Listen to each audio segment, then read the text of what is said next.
12시 많은 참여 바랍니다.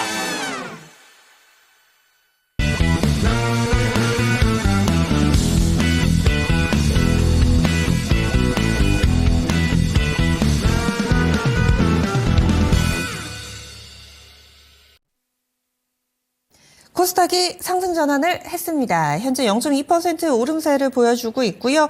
수급적으로 딱히 눈에 띄는 변화는 없는데 개인이 덜 팔고 외국인이 외국인이 덜 팔고요. 또 개인의 매수는 또 그렇게 강하게 들어오진 않습니다. 살짝 꺾여 있는 상황이기는 한데 일단 지수는 보합권 정도까지, 강보합권 정도까지 올라온 모습을 보여주고 있습니다. 그러면 종목 개수도요. 장 초반에는 밀리는 종목군들이 훨씬 더 많았는데 지금 서서히 균형점을 찾아가고 있습니다. 코스닥의 HLB나 삼천당제, 제약바이오가 조금씩 기운을 차리네요. SM 엔터 쪽으로도 좋고요. 그러면 특징적인 종목 어떤 쪽 봐야 될까요?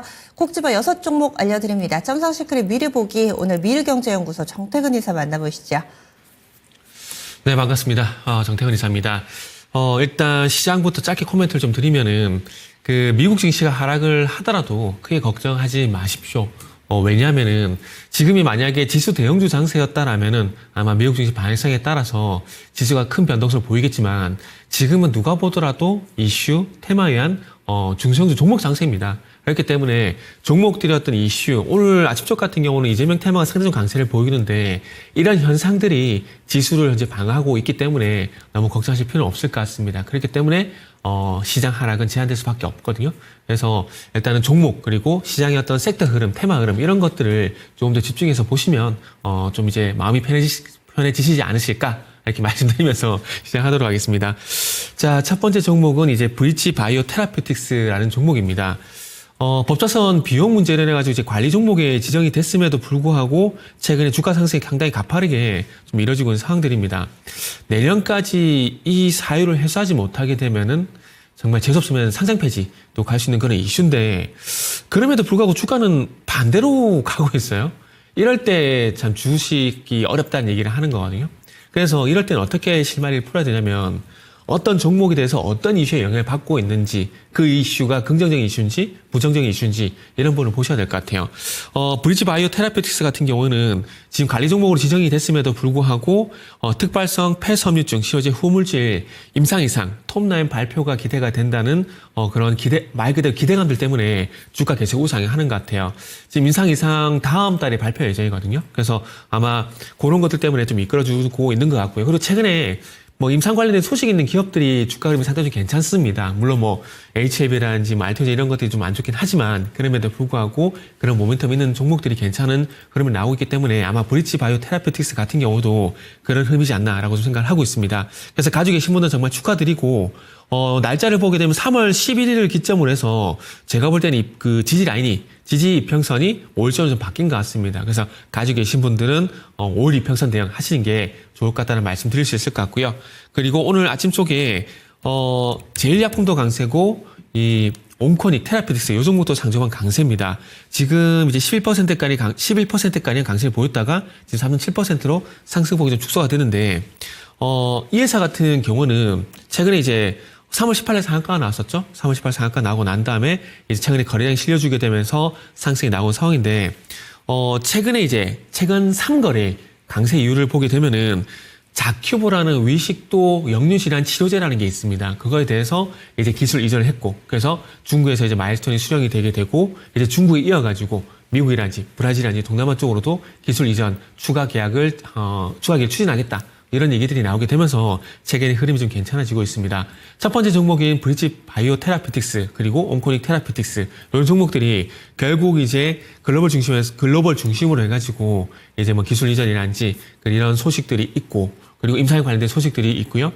그러면서 최근에 어쨌든 월스트리트 저널에서 지금 의약품 같은 경우에 물론 지금 관세 얘기가 나오긴 했지만 자동차에서 의약품 같은 경우도 관세 얘기가 나오긴 했지만 현대차처럼 핀셋으로 제외의 가능성에 대한 얘기도 나오는 상황들이거든요. 그리고 생물보안법 같은 경우도 재추진될 가능성이 상당히 높기 때문에 그와 관련돼 가지고 아마 좀 좋은 소식이 있지 않을까라는 그런 기대감들 때문에 아마 자동차에 이어서 바이오 쪽이 바톤을 이어받아 가지고 흐름이 좀 좋아지는 게 아닌가 좀 볼 수 있을 것 같습니다. 그래서 순환매에 의해서 바이오 쪽을 한번 좀 관심을 가져볼 만하다는 말씀도 추가해서 좀 덧붙이도록 하겠습니다. 자, 그리고 다음은 SY입니다. 오늘 그 산불 관련된 종목들이 어제에서 오늘도 좀 강세입니다.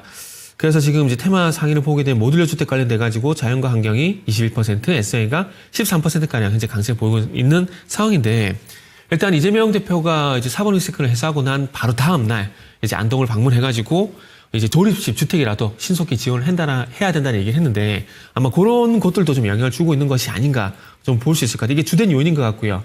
그리고 지금 특징주 뉴스를 보게 되면은 이제 또 정부 인증 화재 안전 패널 개발 이런 얘기가 또 있거든요. 그래서 최근 산불이 계속해서 이슈가 되고 있는 상황들인데, 산불로 인해 가지고 서울 절반이 지금 다 타버렸다고 합니다. 그러다 보니까 화재 안전 패널 그와 관련돼 가지고 SI가 좀 부각이 되고 있고요. 그래서 어찌 보면 산불 플러스 이재명 테마가 엮이게 되면서 SI는 종목이 좀 강세를 보이는 것 같아요.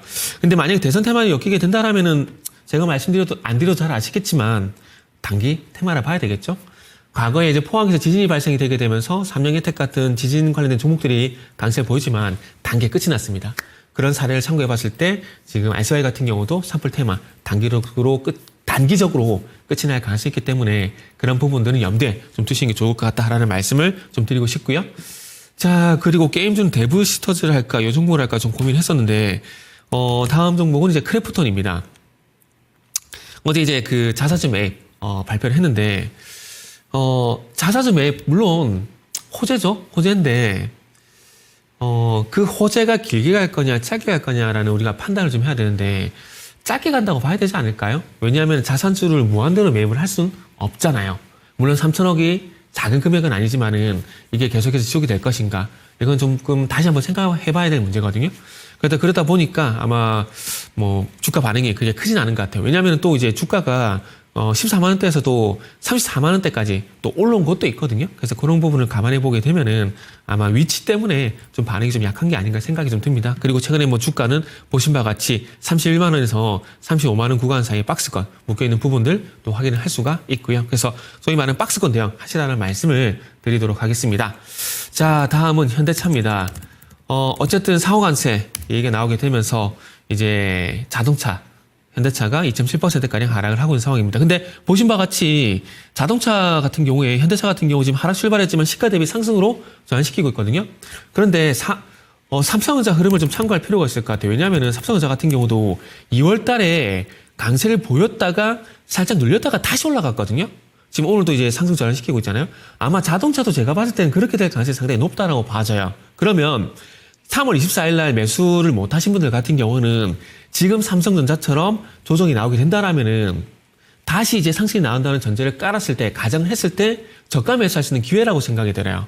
무슨 말인지 이해되시죠? 그렇기 때문에 급하게 생각하지 마시고 지금 어쨌든 관세 이슈로 인해 가지고 조정이 나오게 된다라면은 지금을 저가 매수 기회로 일단 삼아보는 게 좋지 않을까. 삼성전자 사례를 봤을 때 저가 매수 사례로 잡아보는 게 좋지 않을까라는 말씀을 좀 드릴 수 있을 것 같습니다. 자, 그리고 이제 현대엘렉트릭입니다. 전력기기가 어제부터 좋지가 않아요. 알리바바에서 조금 부정적인 얘기가 나왔고, 그리고 오늘 같은 경우는 여기 특징주 뉴스를 보게 되면은 마이크로소프트가 데이터 센터 임대 추가 취소설 이런 얘기들이 나오게 되면서 지금 현재 약세를 보이는 상황들인데, 전력 설비는 요 말씀도 좀 드리고 싶어요. 산업과 주가가 동행을 할 때가 있지만은 가끔은 언젠간 또 이별을 하게 된다. 그러니까 현대엘렉트릭은 그런 관점에서 보는 게 맞는 것 같아요. 전력 설비 쪽은. 그리고 차트적으로 보더라도 240일, 저는 240일선 상당히 좀 중요하게 생각하거든요.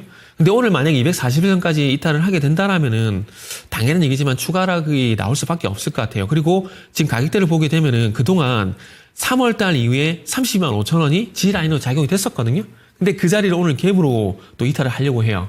그러면은 다시 회복을 시킨다고 하더라도 자동적인 대응이 좀 필요하겠죠? 그렇기 때문에 혹시 전력기기 관련돼가지고 궁금하신 분들은 잠시 후 점상에 오셔가지고 질문을 해주시면은 자세하게 또 말씀을 드리도록 하겠습니다. 네. 예고편을 직접 해주셨어요. 바로 이어서 10시부터입니다. 유튜브 토마토 증권통 채널 들어가 보시면은 점상 시크릿 본편 함께 하실 수 있습니다. 이 전력 설비 쪽 HD 현대 일렉트릭도 좀 전에 짚어주셨는데 왜 이렇게 좀 밀리나 궁금하신 분들 많이들 들어와 주시고요. 그리고 트럼프 리스크가 재시작되는 것인가 이 간밤에 자동차 관련해서 관세 발표를 했고 그리고 4월 2일은 또 상호 관세 발표를 앞두고 있습니다. 이 변동성에 어떻게 대응을 해야 될 것인지 알려드리도록 하고요. 다음 주까지 꾸준히 좀 가장 올라갈 만한 종목은 어떤 게 있을지 AI, 엔터, 제약바이오, 2차전지 뭔가 하나씩 들썩들썩이는데 그렇다고 강하지는 않고 또 연속성에 있어서도 약간의 아쉬움이 있습니다. 종목을 어떻게 정해야 되는지 알려드릴 예정이니까요. 이 시간 많이 관심 가져주시기 바랍니다.